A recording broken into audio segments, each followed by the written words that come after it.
As the Ice Age dies, glaciers crumble across vast plains, where the last giants still breathe. Frozen winds sweep the silent plains. The mammoths are gone, only mist and silence remain. Yet among the ruins lies a deep footprint, the mark of a creature that ruled the Ice Age. The wind howls, the ground trembles. Heavy steps announce the approach of an ancient predator. Through the mist, a colossal form emerges, Arctodus Simus, the greatest short-faced bear on Earth. Standing over 3 meters tall and weighing nearly a ton, it ruled North America. Fast, powerful, alone. It drinks from the frozen lake, its breath merging with the mist. Each exhale a memory of an age. The breath of Arctodus Simus turns to mist. In silence, the echo of the Ice Age lingers on.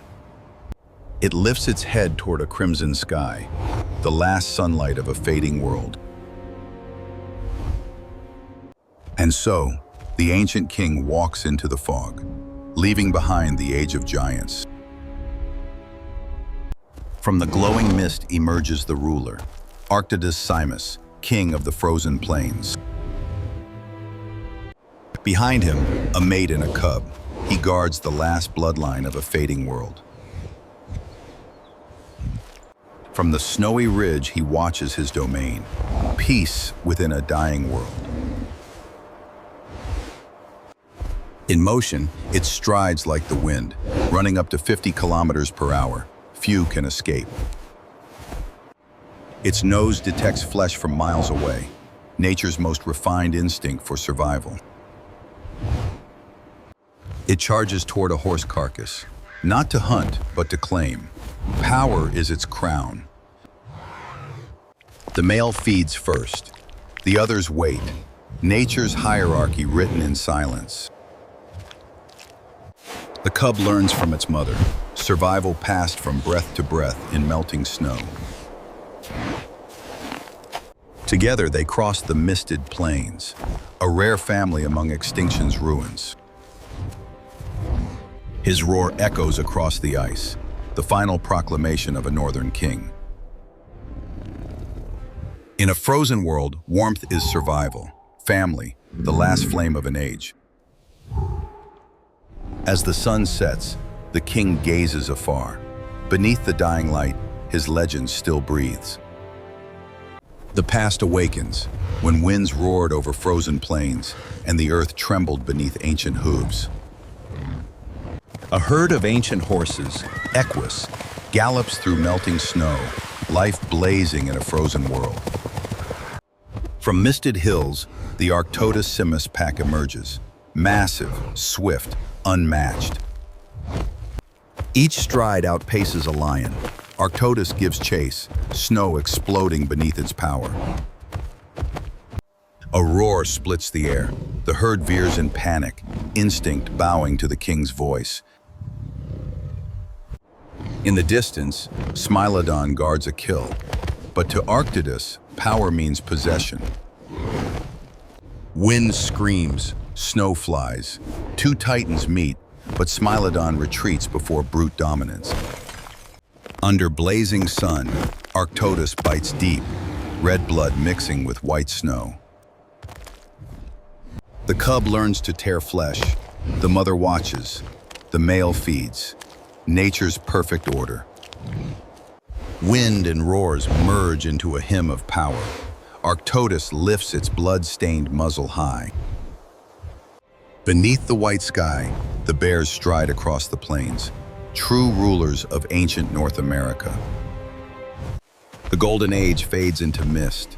Only one remains, gazing into a world long gone.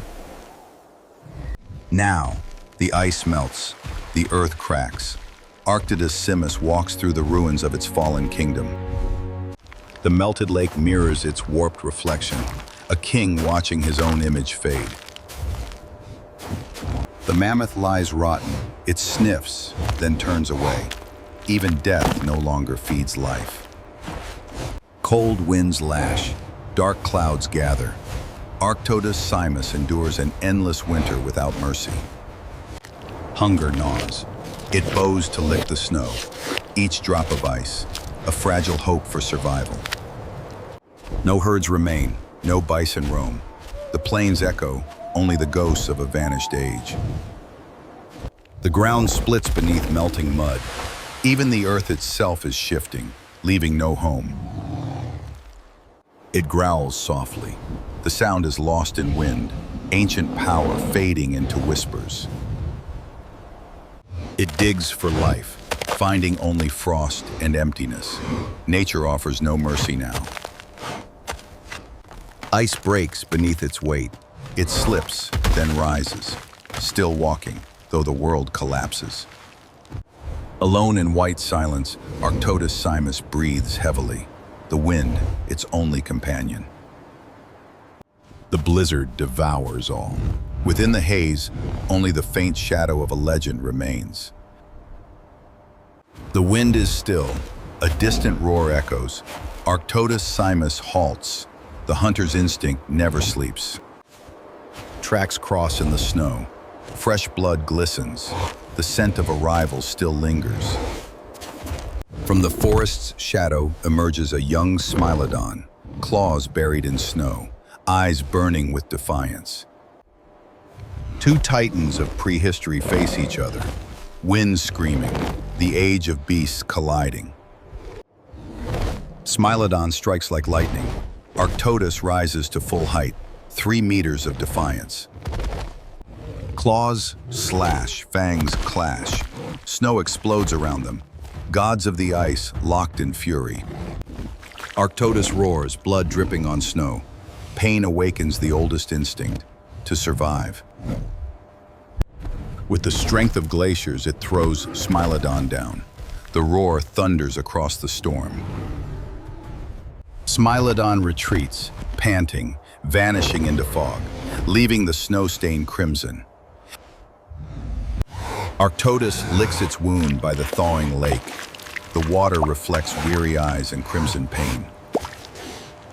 Dusk descends. It stands still, blood in snow, a victor carved from solitude. Night falls. The wind howls. Arctodus Simus walks into the mist, a shadow of fading valor. Silence drapes the tundra.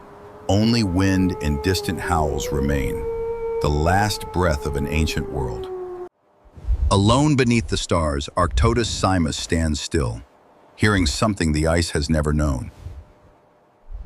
In the frozen dark, a faint orange glimmer burns. Fire, born not of nature, but of will. Far away, the first humans gather fire, a small flame melting the darkness of the Ice Age. In Arctodus's eyes, fire dances. One eye reflects fear, the other remembers the dawn of life. They, the Clovis people, wrapped in hides, eyes glowing with the same fire they've mastered. From stone and flame, they forge weapons, not of strength, but of thought. They once brought down mammoths, fire and flint against giants. Now, the Bear King watches. From behind the ice, Arctodus watches. For the first time, it sees a creature unafraid of the dark. Fire spreads across the plains. The cold retreats. A new age begins.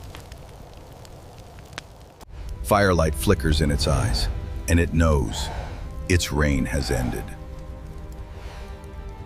Dawn rises. The Clovis move on. Across the melting plains, Arctodus fades into the mist. Arctodus Simus turns back to his old realm, once trembling beneath his feet, now swallowed by mist. Water floods the plains. Each step heavy, each breath of the bear turns to white fog. Thunder cracks through ice. The giant pauses, nature shattering as his fate unravels. Cold rain lashes its back. Soaked and weary, it still walks, defying the pull of extinction. The meltwater rises to its chest. The bear pushes forward, bracing against the furious current. Lightning flashes over the peaks. In its eyes, the sky itself collapses with the dying age. Old blood and new mud mix beneath its feet. The earth groans like an age in its final breath. Snow and wind collide. Arctodus bows against the storm, the last survivor of chaos. Before it lies a mammoth's bones, an old companion, both defeated by time itself. The storm softens. Its breath fades into mist. The silence now feels sacred. From the hilltop, he watches dawn. Faint light glows over his soaked silver fur. He walks into the fog, a legend fading beyond the edge of memory. In the wind, Arctodus Simus scents blood. Its nose can detect carrion from over 6 miles away. He finds his cub torn apart in the ice. A roar rises, shaking the frozen sky itself. From the snowy woods emerge dire wolves, heavier than gray wolves, fangs bared, eyes burning gold. Snow whirls between two predators. The bear roars, wolves snarl back. Instincts ignite the storm. A wolf leaps forward. One swing from Arctodus lands like a hammer. Bones shatter. Blood explodes. The pack circles closer. Arctodus spins, blood staining his fur. Old wounds reopen in white snow. Wolves bite his leg. The bear slams them down. Snow turns crimson. Pure Ice Age violence. It roars, crushing a wolf's neck. Over 1.5 tons of muscle unleashed in primal fury. His breath slows, blood streaming down his chest. The pack retreats, fear overtaking hunger. Arctodus collapses, his breath fading into the cold. The blizzard buries the fallen king. The dire wolves leave in silence. No victory howl, for they've slain a legend. Wind drifts across the white plain. Snow buries the bear, where life and glory turn to frost and dust. The storm is gone. The plains are still. Arctodus Simus lies motionless, vast yet small before time. His last breath drifts away in the cold, an entire age ending in a faint cloud of vapor. The sunset touches silver fur, the last light of the sun reflecting on absolute stillness. Wind drifts snow across old wounds. Nature closes the tragedy with a gentle hand. With his final breath, Arctodus Simus vanished, yet his mark remained carved in the earth. Ages pass. The bear turns to stone, a fossil of the Pleistocene, preserved beneath ancient earth. Ice melts, grass returns, the earth revives, but the giants of old walk no more. Clovis hunters pass by, gazing at the bones, witnesses to nature's eternal change. But its legacy endures, in stone and in the memory of the earth. Soft wind, gentle snow. Arctodus fades into silence, becoming part of the world once more. Only wind sings across the plain. Time does not mourn, it simply moves on. Arctodus Simus, extinct about 11,000 years ago, a symbol of strength and of downfall. At La Brea tar pits, the bones of Arctodus Simus rest in silence, a witness to a vanished age. Each bone tells a story of strength and the fragility of nature's ancient kingdom. In the lab, scientists analyze carbon and nitrogen isotopes, reading the diet of the distant past. 3D imagery revives the past. From bone to flesh, life returns through the memory of stone. In the Andes, its descendant, Tremarctos ornatus, climbs through mist and stone. Dawn crowns the Andes. The ancient blood still flows, whispering, life always finds a way. Join Animalverse. Subscribe to keep the ancient world breathing again.